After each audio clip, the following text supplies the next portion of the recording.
Tēnā koutou katoa, ko Lisa Underwood. I'm a health service researcher with a background in psychology and a special interest in neurodiversity. I've been working at Compass since 2021 and I've been involved with quite a range of projects, as you can see here. I also teach research methods for the Public Policy Institute when I'm taking Steph's place. I have community and policy connections through my role on the committee of Tuberous Sclerosis Complex New Zealand, which is a charity for a rare genetic disorder. Today, I'm going to talk about two Compass projects that use the IDI that are on a national scale. So Steph's study is a selected group of people. For these studies, we looked at everybody in New Zealand, essentially. So the first is the Lifecourse Project.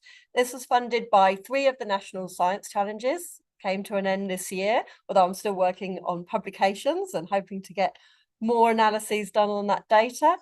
So for this project, we use the IDI to search for information on people in New Zealand who had any one of the 9 long-term health conditions listed here, according to their health records. So we searched all of their health records from 2008 up to 2018.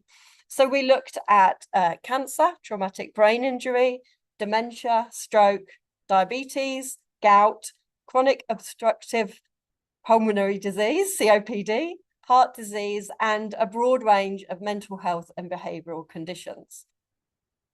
And we then linked that health data to a range of socio-demographic characteristics that you can see on the slide and information from the census so that we could explore how families and family members are affected by these long-term health conditions at different life stages and over time. So I've looked at families in general, and there's a QR code, the second one down on the right, which will lead you to a journal article from New Zealand Medical Journal that came out in June. I'm also going to be looking at children and young carers to see the impact of caring for others on children, the impact of having a health condition themselves for children and having a family member with a health condition. And we're looking at employment and income outcomes for parents and for partners of people with specific health conditions. You can see those on the left of the slide, and there's a link, a QR code there for one of the reports that's come out of the project. So in the process of publishing our findings, I think for me, 2 of the main products of this project are these 2 large data sets that include a really extensive amount of information in them about people and families affected by long-term health conditions and how that affects them over time. So within this 2013 data set here on the left, we found that around 60% of families in New Zealand in 2013 included at least one person with at least one long-term health condition. In many families, there was more than one person with a long-term health condition, and many people had more than one long-term health condition. With the 2018 data set, we found that around 29% of individuals had a long-term health condition. And again, there were about 8%, I think it was, of people who had more than one of those health conditions. So we've got really detailed information on those individuals, on those families, but also on those long-term health conditions. So when people were first recorded as having a diagnosis with that health condition, how long they might have been experiencing that health condition. And we've got the potential to look even closer at some of those conditions. So, for example, specific types of cancer or specific mental health and behavioural conditions, as we've done with parents of children with autism. And that's what I really wanted to showcase today, because these data sets and the methods we use to obtain them could be really valuable resources for researchers, policymakers, service providers, and community groups. Currently, they're sitting in the IDI, they're ready for more work to be done, but the funding for the project has finished. So I really want to kind of have that, I guess, legacy that we can continue using those data sets. The other project I want to talk about, I've been really privileged to receive a lived experience grant from Ember Innovations to use the IDI to research rare disorders for a project I'm carrying out in collaboration with Rare Disorders New Zealand, which is an umbrella group for over 160 community support groups. It's going to be a first step to use in the IDI to find out about New Zealanders with, or people who live in New Zealand who have a rare disorder. So the first part's really going to be about finding information on those people. So I'll be searching whatever health records are available. It will mainly be hospitalizations, but I'll also be looking at mortality, ACC data sets, mental health data sets, to search for people who have a record of a diagnosis of more than 1,000 rare conditions. We have no idea at this point how many people we're going to find. As you saw in my first slide, it's estimated around 300,000 people have a rare disease. That's based on kind of global prevalence of rare disorders.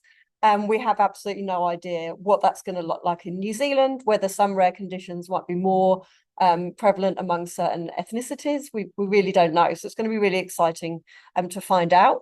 So to find out how many people we can kind of get information on who have a rare disorder, and then what their characteristics are, what other co-occurring health problems they have, and then look at what happens to them within the health system as they go through the diagnostic process, and then in terms of their long-term health and social care. And really the overarching goal is to use the findings to inform policy and practice, but also to be really responsive to the needs of the rare disorder community. So New Zealand's first rare disorder strategy was launched in July this year, which is an amazing achievement for Rare Disorders New Zealand and the community. And Rare Disorders New Zealand is going to be working with the agencies responsible for implementing a strategy. I'm really hoping that data from this project will feed into that.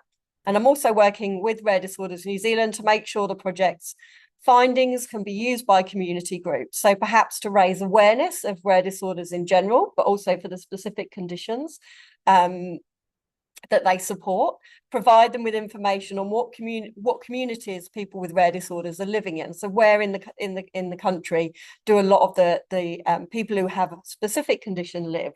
Where might they target, and how might they improve engagement with specific groups?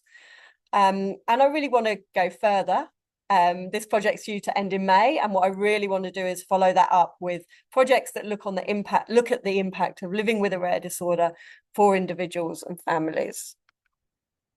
And as I've said, I think I want to get the most out of the projects that I've talked about today, making use of that valuable data that we've kind of collected or brought together within the IDI, and particularly making those findings accessible, especially for community groups. So one example of this for the Lifecourse Project is we provided data to Unseen Heroes, which is an organisation that provides specialist support to young carers. So we were able to give them estimates of the number of young carers within New Zealand and where in the country they live. And they use that data to target or to apply for funding and to kind of target specific areas of the country that might be in need of support from them.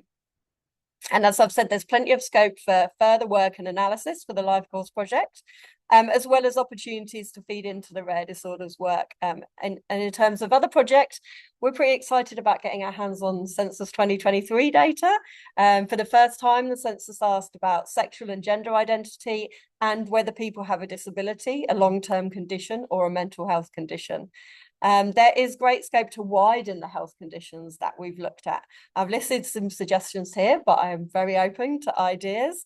And I'm developing a grant application along the bottom there that I'm hoping to be able to bring together stakeholders to work collaboratively to help all of this happen.